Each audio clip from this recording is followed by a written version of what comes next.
ఓం శ్రీ మహాగణాధిపతయే నమ. ఓం శ్రీ గురుభ్యో నమ. ఓం నమ శివాయ. జై శ్రీరామ్, జై హనుమాన్. హనుమాన్ అవతార లీలా రహస్యంలో ఈరోజు సంజీవిని పర్వతాన్ని తెచ్చిన అద్భుత లీల గురించి తెలుసుకుందాం. ఆ మహాబల సంపన్నుడు హనుమంతుడు జాంబవంతుని మాటలు వినగానే ఉత్సాహంతో రివ్వున ఆకాశంలోకి ఎగిరాడు. ఆకాశ మార్గాన సంజీవిని చేరాడు. ఆ కొండ మీదనున్న ఔషధాలు కనిపించకుండా పోయాయి. హనుమ కోపంతో సంజీవ పర్వతాన్ని పెకిలించి చేతబూని వాయువేగంలో లంక చేరాడు. గిరి శిఖరం చేతిలో పెట్టుకుని దిగుతున్న హనుమ వజ్రహస్తుడైన దేవేంద్రునిలా చక్రం ధరించిన విష్ణుమూర్తిలా కనిపించాడు. ఆ మూలికల వాసన చూసి రామలక్ష్మణులు లేచి తెప్పరిల్లారు. వానరులందరూ గుంపులుగా లేచారు. వానరులంతా బ్రతికారు. రాక్షసులు ఒక్కరూ బ్రతకలేదు. యుద్ధం ప్రారంభమైనది మొదలు వానరుల చేచచ్చిన రాక్షసులను అప్పుడప్పుడే రావణుడు చచ్చినను శత్రువులకు చిక్కుటయ్య అగౌరవమని సముద్రంలో పడవేయించాడు. అందువలన వారు బ్రతుకుటకు వీలు లేకుండా పోయింది. వానర సేనలో అందరూ మూర్ఛ నుండి తేరుకొనగానే ఆ సంజీవ పర్వతాన్ని యథాస్థానంలో ఉంచాడు. వానరవీరుడు ఉత్సాహంతో సింహనాదాలు చేశారు. సమరోత్సాహంలో ఉన్న వానరవీరులు బండలను, పర్వత శిఖరాలను, వృక్షాలను చేతపుచ్చుకొని రాక్షసులను తీవ్రంగా హింసించారు. రావణుని క్రోధం పెరిగిపోయింది. కుంభకర్ణుని కుమారులు కుంభ, వికుంభాదులను యుద్ధానికి పంపాడు. వారికి సహాయంగా కంపనుడు, శోణితాక్షుడు, మూపాక్షుడు, ప్రజంఘుడు మొదలగు రాక్షస వీరులను పంపాడు. రాక్షసులు గొప్ప గొప్ప ఆయుధాలు చేతబట్టి వానరులతో యుద్ధానికి కలబడ్డారు. ఆ భయంకర సంకుల సమరంలో అంగదుడు కంపనుణ్ణి, ప్రజింఘని హతమార్చాడు. అంగదుని మేనమామైన ద్వివిధుడు శోణితాక్షుణ్ణి, మైందుడు యుపాక్షుణ్ణి వధించారు. కుంభుడు, నికుంభుడు, మకరాక్షుడు. సుగ్రీవుని ముష్టిఘాతాలకు కుంభుడు మరణించాడు. నికుంభుని హనుమంతుడు పిడికిలితో కొట్టి క్రింద పడవేసి మీదపడి మెడత్రిప్పి శిరస్సును త్రుంచేశాడు. శ్రీరాముడు ఆగ్నేయాస్త్రంతో కరుణి కుమారుడు మకరాక్షుని వధించాడు. ఇక ఇంద్రజిత్తు మరణాన్ని గురించి తెలుసుకుందాం. ఇంద్రాది దేవతలను ఓడించిన అతి బల పరాక్రమవంతుడైన ఇంద్రజిత్తు వానర సైన్యాలపై విరుచుకుపడ్డాడు. శ్రీరాముడు లక్ష్మణుణ్ణి ఆశీర్వదించి ఇంద్రజిత్తుపై యుద్ధానికి పంపాడు. లక్ష్మణ ఇంద్రజిత్తులు భయంకరంగా పోరాడారు. చివరకు లక్ష్మణుడు ఇంద్రాస్త్రంతో ఇంద్రజిత్తును సంహరించాడు. ఇంద్రజిత్తు మరణంతో రాక్షసులు భీతి చెందారు. వానరులు సంతోషంతో సింహనాదాలు చేశారు. ఆ మహాసూరుడు తన ప్రాణతుల్యుడు కుమారుడు ఇంద్రజిత్తు మరణవార్త విని రావణుడు బాధతో మూర్చిల్లాడు. కాసేపటికి తేరుకుని క్రోధంతో రాత్రివేళ నిద్రించుచున్న రామలక్ష్మణులను హతమార్చాలని వెళ్ళాడు. ఆ సమయంలో రామభక్త హనుమంతుడు రామలక్ష్మణుల చుట్టూ తన వాలంతో ప్రాకారాన్ని నిర్మించి ఆ ప్రాకారానికి ద్వారమాత్రంగా అవకాశం ఉంచి అక్కడే హనుమంతుడు ద్వారపాలకునిగా నిలబడ్డాడు. ఆ పరిస్థితిలో హనుమంతుని జయించి రామలక్ష్మణులను వధించుట కష్టమని గ్రహించాడు. మాయావి మైరావణుడు గురించి తెలుసుకుందాం. రావణుడు తన మిత్రుడు లంకాధీశ్వరుడైన మైరావణుని రామలక్ష్మణులను బంధించమని పురుగొల్పాడు.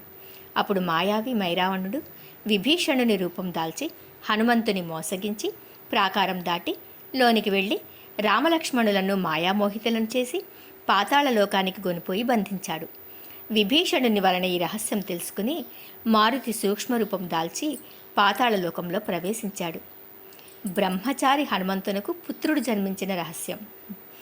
సీతను అపహరించిన రావణుని సంహరించుటకు శ్రీరాముడు వానరుల సహాయంతో సముద్రంపై సేతు నిర్మిస్తున్నాడు.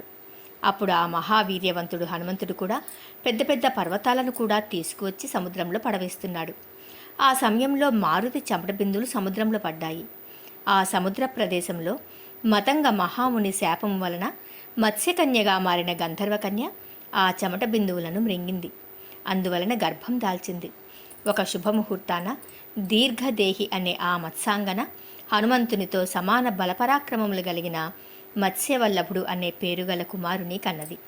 సూక్ష్మరూపధారి అయి మైరావణుని నగరంలో ప్రవేశించుచున్న పవనకుమారుని మత్స్యవల్లభుడు ఆపివేసి తాను మహాబల పరాక్రమశాలియగు హనుమంతుని పుత్రుడనని తనని జయించి లోనికేగమని గర్జించాడు. అది విని మారుతి ఆశ్చర్యచకితుడే వివరములడిగి తెలుసుకుని తానే హనుమంతుడనని చెప్పాడు.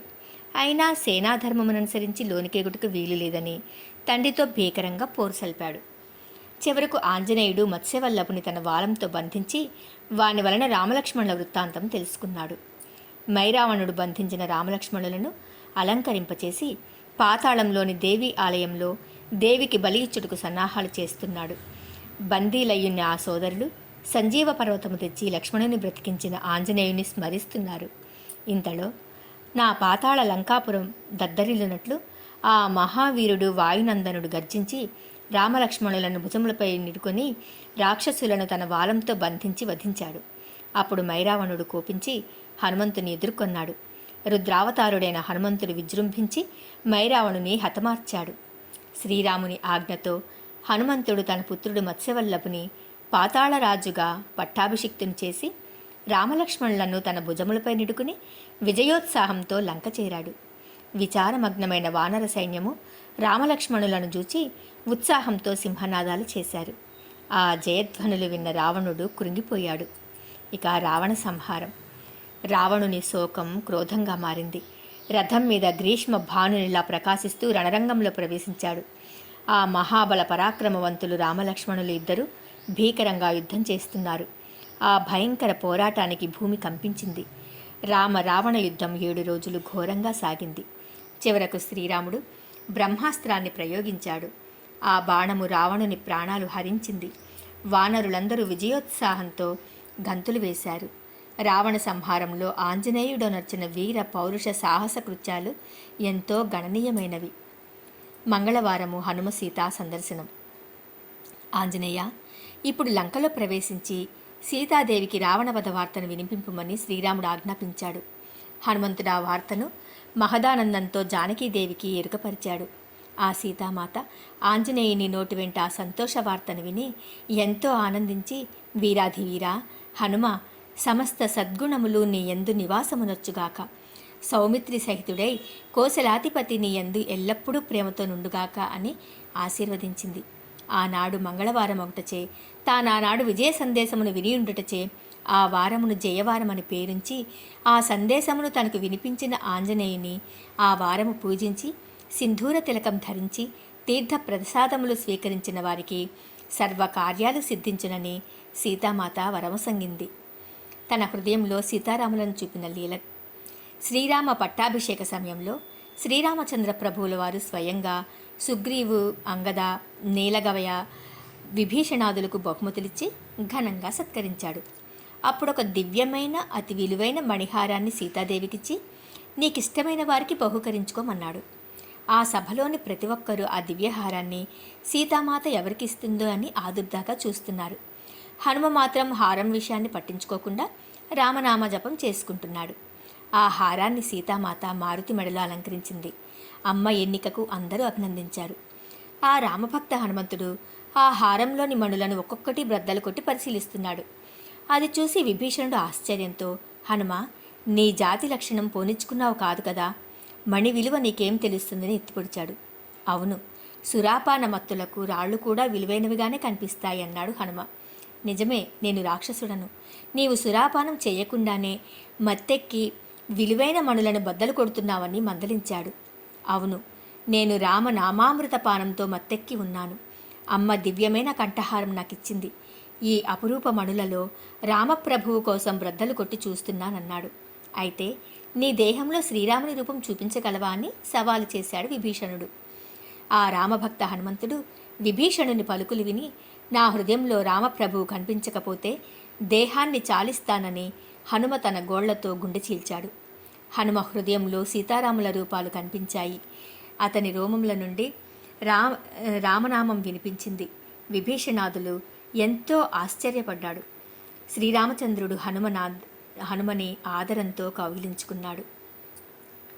ఇక చిరంజీవిగా ఉండుటకు శ్రీరాముని నుండి వరం పొందిన వాయుసుతుడు. ఆ శ్రీమన్నారాయణుడు శ్రీరాముడుగా అవతరించిన రాక్షస సంహారాది కార్యాలు నెరవేరాయి. బ్రహ్మాది దేవతలందరూ ఆ వైకుంఠవాసుని తిరిగి వైకుంఠానికి విచ్చేయమని ప్రార్థించారు. శ్రీరామ ప్రభువు హనుమంతుని చేరబిలిచి, హనుమంత, సీతా విరహంతో అరణ్యంలో తిరిగేటప్పుడు ధైర్యం చెప్పి సుగ్రీవునితో స్నేహం కలిగించావు. సీత జాడ తెలిపి నన్ను ఎంతో ఆనందింపచేశావు. యుద్ధరంగంలో నా విజయానికి ఎంతో తోడ్పడ్డావు. లక్ష్మణునకు ప్రాణదానం చేశావు. అవి నా హృదయంలో మెరుస్తున్నాయి. హనుమా, నేను అవతారం చాలిస్తున్నాను.